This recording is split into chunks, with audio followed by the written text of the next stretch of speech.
확정받기 전에는요. 그때는 중앙당에서 자주평화통일위원장을 했던 것 같습니다. 근데 이게 재판이 사실 6년 이상 길게 했기 때문에 내란음모 사건이 터졌을 때는 그때는 평택시의회 위원장을 하면서 돌봄 노동자들, 지금으로 하면 돌봄 노동자들을 함께 운영하고 있는 사회적 기업 대표를 맡았었습니다.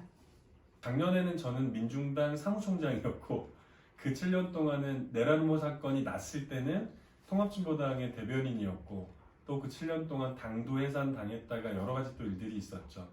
변치 않았던 저의 직업은 지난 10년 동안 화성노동인권센터 소장이었습니다. 부럽다. 집에서는 이제 압수수색을 정말 하루 종일 했는데 점심시간까지 내내 했었는데 정말 가져갈 게 없었나 봐요. 뒷방 창고 이런 거 다 챙겼는데 결국 이상한 창고에서 파일 하나를 챙겼는데 그 안에 명단이 막 쭉 있었던 거예요. 막 얘네들이 희희낙낙하고 신나게 그 파일 명단을 가져갔는데 그 파일 명단은 우리 아버지가 신한국당 당원이었는데 예전 시절에 신한국당 당원 명단이었거든요. 그걸 가져갔던 기억이 하나 나고. 저 같은 경우는 되게 좀 열받게 기억이 나는 거는 그 바깥에 차량이 있었는데 제가 운전하는 차가 있었는데 이제 차를 압수수색을 하겠다. 그래서 제가 동의하지 않겠다. 그랬더니 제 코앞에서 그 국정원 압수수색하는 사람이 한 책임자 정도로 보이는 사람이 자 고지합니다. 압수수색합니다. 두 번째 압수수색합니다. 세 번째 압수수색합니다. 이게 뭐냐면 이제 집회 해산할 때 하는 것처럼 이제 3번 했으니까 이제 한다. 뭐 이런 거를 제가 아니 지금 뭐 하는 거냐 그랬더니 그 사람이 뭐라 그랬냐면요. 제 얼굴에다가 얼굴을 이렇게 들이대고 왜 재밌잖아. 이렇게 얘기를 해가지고 정말 그 피가 거꾸로 솟는 것 같은 그런 느낌. 저 인간들은 법을 집행하면서도 이게 사실 할 말은 아니잖아요. 이게 정치적으로 생각하는 바가 다르다고 할지라도 법을 집행하는데 그런 것도 있었고 SNS를 통해서 많은 분들이 격공감을 해주셨는데 운전면허증 말고는 거의 유일한 자격증이 청소년 지도사 2급 자격증이 있거든요. 근데 저는 전혀 생각도 못했는데 청소년 지도사 2급 자격증을 박탈당했어요. 법적으로. 근데 저는 그게 너무 참 사실 그게 저는 더 속상하더라고요. 왜냐하면 뭐 저는 이제 청소년들이나 아이들이나 같이 뭐 우리 한국 사회 미래에 대해서 이야기도 나누고 싶고 같이 활동을 하기 위해서 사실은 공들여서 딴 얼마 안 된 따끈따끈한 자격증이었거든요. 이제 그 자격이 한꺼번에 다 날아간 거죠. 그래서 저는 그때 생각했던 게 국가보안법이 일상생활 속에서 이렇게 그러니까 청소년 지도사로서의 삶은 굉장히 일상적인 삶이잖아요. 이걸 이렇게 뿌리를 뽑는구나 이런 생각이 좀 들었네요. 네, 저도 판결하면서는 새롭게 알게 된 사실이죠. 당원 자격이 박탈된다는 사실이었고 그 외에는 아까 말씀드렸듯이 제가 지역에서 그래도 십몇 년 동안 몸담으면서 했던 게 이제 사회복지 사업이고 사회적 기업 대표 일이었는데 잘할 수 있는 일을 다시 하려면 저희가 사회적 기업은 굉장히 관과의 협치 사업을 통해서 하고 있는 일이 되게 많은데 그 관련된 일을 아예 할 수가 없다는 점. 어머님이 그날 압수수색으로 충격을 좀 많이 받으셔가지고 몸이 굉장히 많이 안 좋아지셨어요. 불안증도 좀 심해지시고 그러면서 아까 말했듯이 미래의 나의 직업을 선택할 수 있는 직업군도 제한이 되었지만 사실 안정된 직업을 갖기도 어려운 상황이 되었습니다. 어머니 때문에. 그런 게 저는 굉장히 큰 개인 삶으로도 큰 영향을 끼쳤죠. 나중에 다 피해와 관련해서 네, 제가 이제 배상과 보상과 네, 아주 그냥 증거 자료를 차근차근 모으고 있습니다. 제가 근데 웃으면서 얘기하면 안 되는 거예요. 그러니까. 굉장히 슬픈 얘기고 열받는 얘기인데 말하면서 약간 좀 울컥했습니다. 요새 눈물이 좀 많아지신 것 같아요. 갱년기라. 뭐 저는 뭐 사실 내란음모 사건 재판 자체가 다 말도 안 되는 재판이긴 했는데 뭐 그중에 단연코 제가 제일 억울하다 이렇게 말하고 싶은 건 어쨌든 최초의 그 증거 자료로 제출됐던 한국일보의 녹취록에 제가 이제 발언을 한 것으로 나와서 그 당시 이제 저희 그 3차 내란음모 재판 대상자들은 그 발언을 했던 사람들이거든요.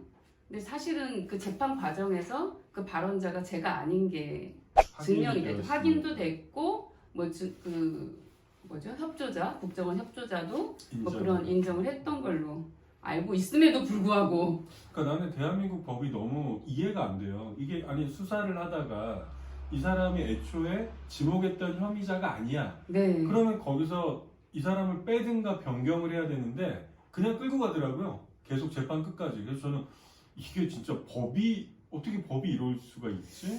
그래서 내가 국가보안법이라는 게 참 우리의 상식을 뒤엎는다는 건 알고 있었는데 정말 아무것도 뭐 우리의 그런 원리대로 되지가 않는구나, 민주주의적인 원리대로. 근데 이제 같이 한 수많은 사람들이 모여서 함께했던 행사에서 이게 뭐 북한 노래나 이런 것도 아니고 대한민국의 가수가 만들었던 작사, 작곡하고 노래도 불렀고 음반까지 나왔던 이 민중가요를 같이 불렀다는. 근데 이 민중가요를 예전에 대법원에서 이적 표현물로 또 그 판결을 했나 보더라고요. 뭐 저희는 전혀 몰랐죠. 왜?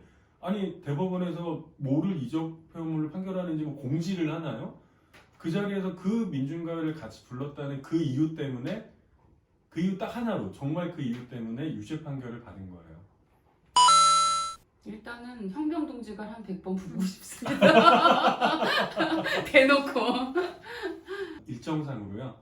제가 피선거권을 다시 획득하게 되는 게 내년 5월 14일이거든요. 내년 지방선거 후보 등록이 5월 12일부터 13일까지예요. 하루 차이로 저는 내년 지방선거에 이 피선거권을 행사할 수가 없게 된 거죠. 그래서 저는 폐지되면이 아니고 반드시 폐지를 시켜서 내년 지방선거에 출마해서 우리 진보정당은 물론이거니와 수많은 시민들에게 대한민국의 민주주의를 위해서, 인권을 위해서, 그리고 자주와 평화와 통일을 위해서 우리 진보당과 꼭 함께 해주셔야 된다라는 말을 마음껏 해보고 싶어요. 이번에 이제 국가보안법 폐지와 관련해서 국민동의 입법 청원이 5월달 내내 진행이 될 텐데요.